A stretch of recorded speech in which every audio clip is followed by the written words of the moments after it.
Hello বন্ধুরা, blog Sudipa চ্যানেলে আপনাদের সবাইকে স্বাগত। আবারও একটা নতুন রেসিপি নিয়ে এসেছি, বাসন্তী পোলাও রেসিপি। এই বাসন্তী পোলাও সাধারণত গোবিন্দভোগ দিয়ে চাল হয়, কিন্তু আমি আজ অনেক বন্ধুর রিকোয়েস্টে বাসমতি চাল দিয়ে বানাবো।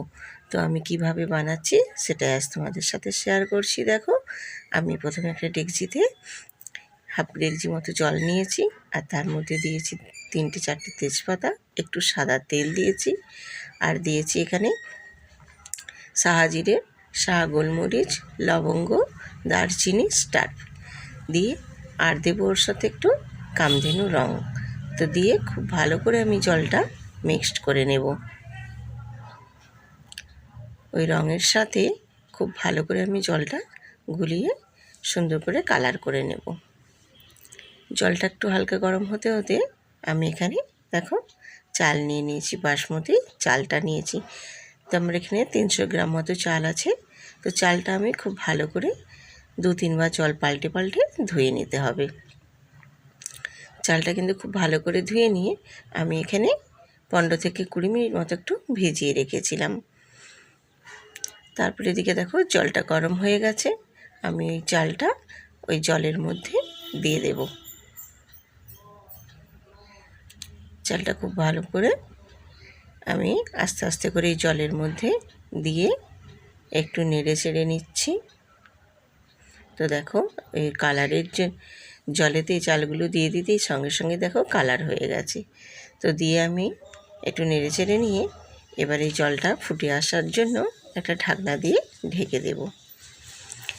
এপাশে আমি একটা মশলা রেডি করে নিচ্ছি। এই মশলাটা হচ্ছে সাহাজিরে, শাহ গোলমরিচ, আর আছে জায়ফল, জায়ত্রী, গোলাপ পাপড়ি, যা যা লাগে সেগুলো দিয়ে আমি ঘরেই একটা মশলা তৈরি করে নিচ্ছি।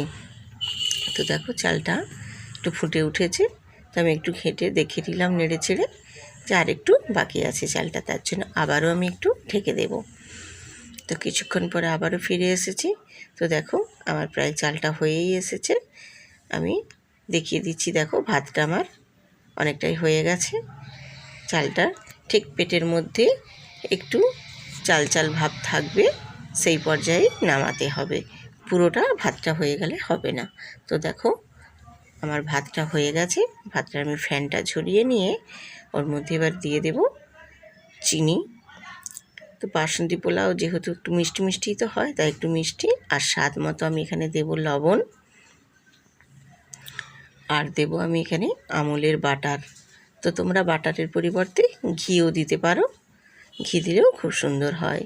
তো আমি এখানে ঘির পরিবর্তে বাটারটা ইউজ করছি। বাটারটা দিয়ে এবারে আমি দিয়ে দেব ওর মধ্যে ওই যে মশলাটা আমি ঘরেই যে রেডি করে নিয়েছিলাম, হালকা একটু গরম করে আমি সব গুঁড়ো করে নিয়েছিলাম, ওই মশলাটাই আমি এখানে দিয়ে দেব ওপর থেকে, খুব সুন্দর করে ছড়িয়ে গোটা চারপাশটাই ছড়িয়ে দিয়ে আমি একটা হাতার সাহায্যে খুব আলতোভাবে নেড়ে চেড়ে সব উপকরণগুলো খুব সুন্দর করে মিক্সড করে নেব। কারণ একটু গরম তো, তার জন্য আমি হাতার সাহায্য করছি। তো একটা হাতা নিয়ে করলে কিন্তু খুব আলতো হাতেই আস্তে আস্তে করতে হবে, যাতে না ভাতগুলো ভেঙে যায়। এইভাবে নেড়ে চেড়ে আলতো হাতে খুব সুন্দর করে আমি সব মিক্সড করে নিয়েছি। তো দেখো আমার মিক্সড হয়ে গেছে। আমি এবার একটু ঢেকে রেখে দেব ঠান্ডা হওয়ার জন্য।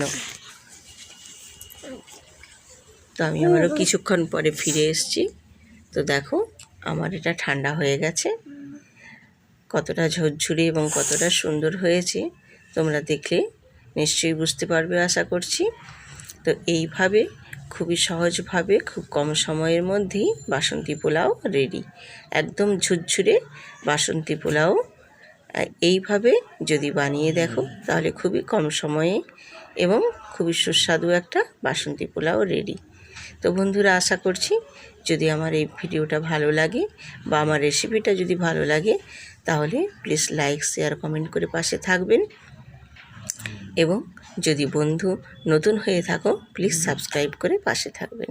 আবারও আসবো নতুন আরেকটা রেসিপি নিয়ে। ততক্ষণ টাটা।